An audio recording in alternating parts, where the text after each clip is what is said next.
It's time to review the 2016 MacBook Pro. When I got this computer in February this year, this MWG Tech channel did not even exist. But I did an unboxing video on my MWG Productions channel. Here's a little clip of that. Run review.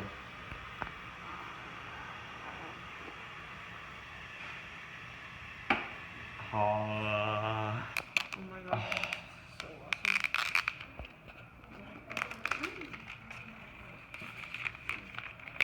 awesome. This is the moment.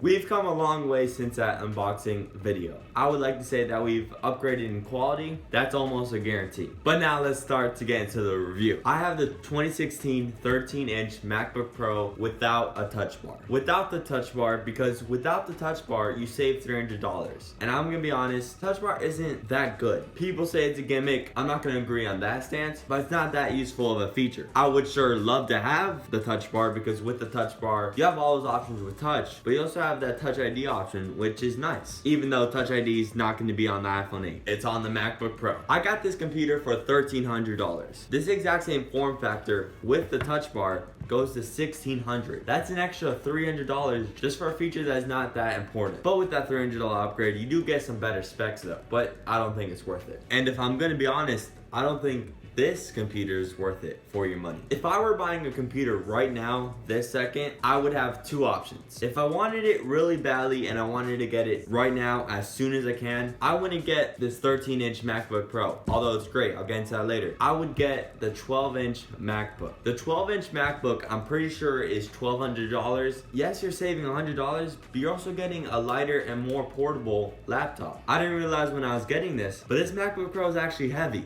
If you ever gone to an Apple store and you try to carry those light MacBooks, they're super light and you can just, they're kind of like a feather. This definitely has some weight to it. And you're not really downgrading that much in specs. If you're just a casual user that does light video editing and just surfs the web and watch Netflix and watch YouTube videos, you don't need a MacBook Pro. Just settle for the MacBook, and that's a great option. It's $100 cheaper and it's better in some ways. The second option, if I wanted a computer right now, is to wait until the October release if you want the freshest new MacBook Pro. Because in October, Apple's gonna release another MacBook Pro. And that MacBook Pro is going to be better than this one. Apple's going to release a new laptop in October. And that laptop is going to beat any MacBook laptop that is out right now. And I've said in a previous video, when a new product comes out, the other laptops get cheaper. That's important if you're looking for that budget price. If you want an Apple MacBook, those are your two best options. But now let's get into the review of this 13-inch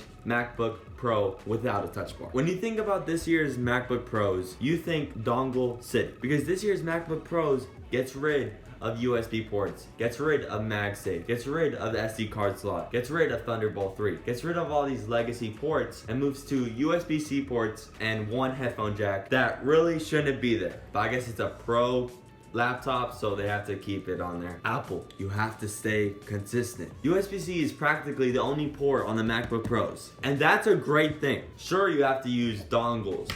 I have my fair share of dongles too, but this is all to move to the future. Just like how Apple has removed the floppy disk in the past and the headphone jack with the iPhone 7, Apple's moving to the future. USB-C is better than USB. USB-C is reversible. It has a much smaller footprint. It has much faster data speeds. It allows for fast charging. It's overall much better than USB. I never want to use USB again. I'm in love with USB-C. And with the MacBook Pro, I finally was introduced to USB-C, and I love it. I love charging my MacBook Pro with USB-C, but I don't really love using the dongles. But really, how hard is it to use a dongle? I know you're paying extra money, but come on. It's not that much when you've already spent $1,300 on a computer. Just spend the extra $30 or $50 on adapters. I know, but you have to. It's not really been an issue for me. It's just been a slight caveat. I love USB-C, and that's one of my favorite things on this MacBook Pro, which is also on the 12-inch MacBook. Another controversial thing that Apple removed was not only the ports, but they removed the glowing Apple logo. Before I had this computer, I had the present day, still out in Apple stores, MacBook Air. That had the glowing Apple logo. And now I have this, which has the metallic look, just like the iPhones and iPads. Matches that look. I prefer this metallic Apple logo much better. I know, I prefer having dongles over more legacy port. I prefer a metallic Apple logo. The metallic logo just makes it feel more premium. Doesn't feel as cheap like the MacBook Air. Because that MacBook Air felt really cheap. And this laptop feels premium. It goes with that whole Apple experience. In my unboxing video about 5 months ago, 6 months ago, I was in love with the keyboard, and I'm still in love with the keyboard to this day. Switching from that MacBook Air to this beautiful butterfly keyboard, it's like butter. The typing is just so smooth and so responsive, so much better than all those other old keyboards that are on older Macs. I really can't go back after having this beautiful 2nd gen butterfly keyboard. There's just so many little things that Apple has done with this MacBook Pro that's better than any other generations of MacBooks. For example, the speakers. The speakers are extremely loud. That could fool any room. You also have the larger notepad. With the MacBook Air, it was a struggle because you couldn't go